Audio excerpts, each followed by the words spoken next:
Maayong adlaw o magandang araw na naman po sa lahat. Again, this is your Mommy Rochelle and another day, another mini vlog. Pagkagising ko nga kaninang umaga, itong pusa namin ang agad kong napansin. Curious kasi ako kung ano yung ginagawa niya, kaya ayun at nilapitan ko. At yun, pagkalapit ko ay naglalaro lang pala siya. Ito nga pusang to ay sobrang napakakulit. Pag may nakikita kasi siyang kakaiba, ay yun ay pinupuntahan niya. Gaya nga naman ito, akala mo kung sino yung kalaban.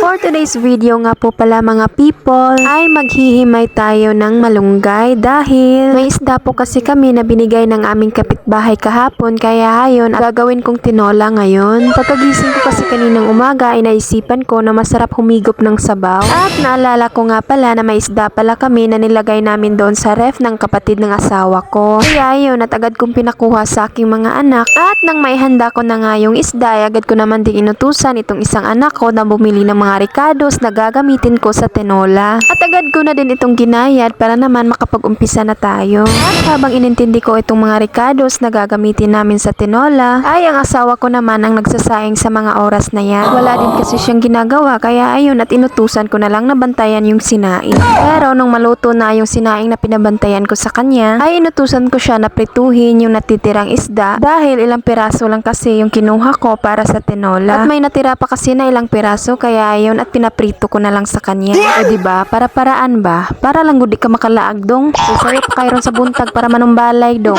Bitaw oy. Pagkatapos ko nga isa lang itong kaldero para sa tinola, ay agad na din akong pumunta doon sa likuran namin para manguha ng tanglad. Syempre, hindi kompleto yung tinola kapag walang tanglad. At buti na nga lang at may sarili tayong tanim na kahit papano hindi na tayo makapanghihi sa ating kapitbahay. Kay ulaw, be po magsige tagbalik-balik pangayos sa tong silingan aneh na.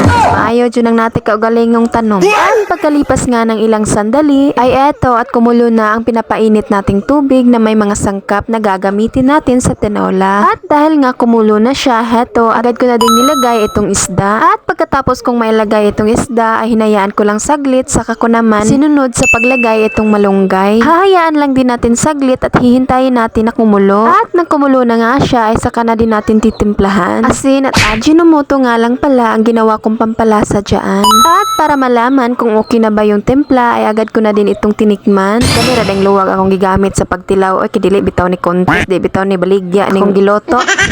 At nang masiguro ko nga na okay na yung timpla, ay agad ko na din itong hinango. At pagkahango ko po dyan, ay agad ko namang hinanda itong lamesa namin. Pinalis ko na nga po pala dyan yung mga ginamit natin kanina sa pagluto ng tinola. At pagkatapos ay hinanda ko na po yung pang-agahan namin. At sakto naman pagkatapos kong maghanda, ay tapos na po sa pagprito ng isda ang asawa ko. Kaya yun at kumain na kami. At hanggang dito na nga lang po pala ang videong ito. Maraming salamat sa panonood.